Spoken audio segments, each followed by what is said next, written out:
Hello, welcome to Halloween Homesteader. My name is Taylor and this is where Laura Ingalls meets Morticia Adams. And today we're going to be talking about a couple of my kids' favorite children's books that have either Halloween, spooky, or autumnal feels to it. So grab a cup of coffee, your tea, or beverage of choice, and let's talk about it. The book I'm going to be sharing is called Witch Hazel by Molly Idle.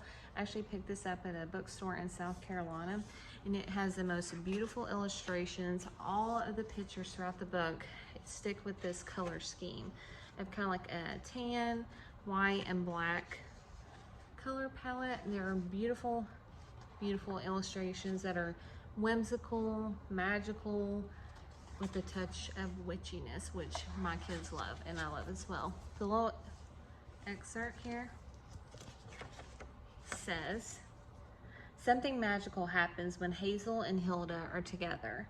As the seasons pass, Hazel's broom whisks the dust off many years of joyful memories, and her granddaughter Hilda watches them come to life.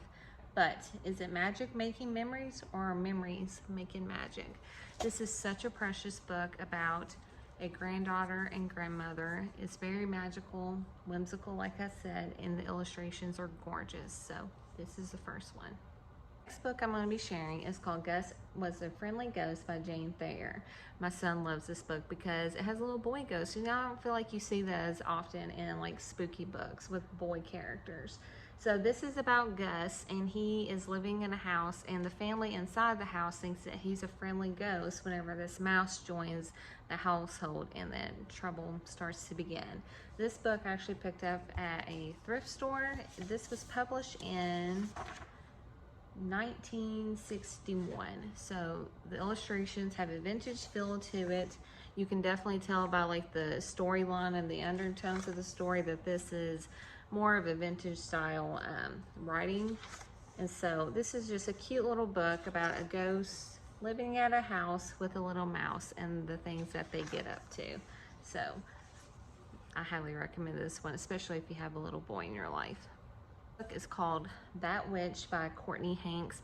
My daughters love this book, and it has such beautiful illustrations. I actually saw this on Instagram a couple years ago by the author promoting it, and I can obviously see why, because she is very talented. I love the color scheme. It's something a little different than some of the other spooky books that you typically see with like pinks and peaches, black, of course.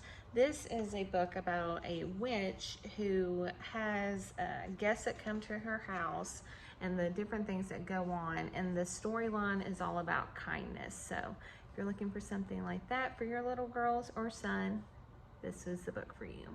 This one I'm going to share. I remember reading this book in elementary school, and I could never remember the title of the book. And then just happenstance one day, whenever I was looking for books to read in the fall time, this came up, and all of a sudden I remembered, and I was like back in the second grade.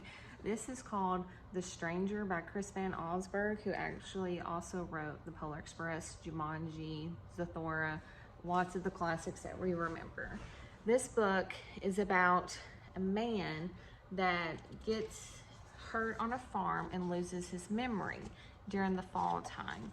And the plot twist in this book, I remember specifically the plot twist, and that's why this book stood out to me so much as a kid. See, he has an accident. The farmer's family takes care of him, and you start to see all these strange happenings that are going on the farm, and in the end you come to find out why those things are happening.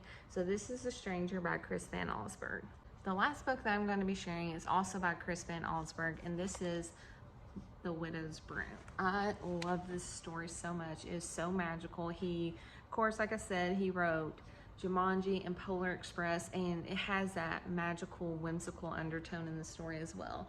So this story has Minna Shaw. She is a widow who happens to have a witch's broom that comes to her, and the story is talking about the broom that she comes across by a witch and how the townsfolk around her are reacting to the news of her having a witch's broom.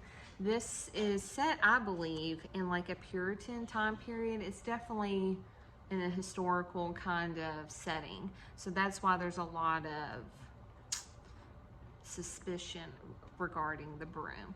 This is such a magical book. I love how this ends, and I'm sure your kids will love this as well.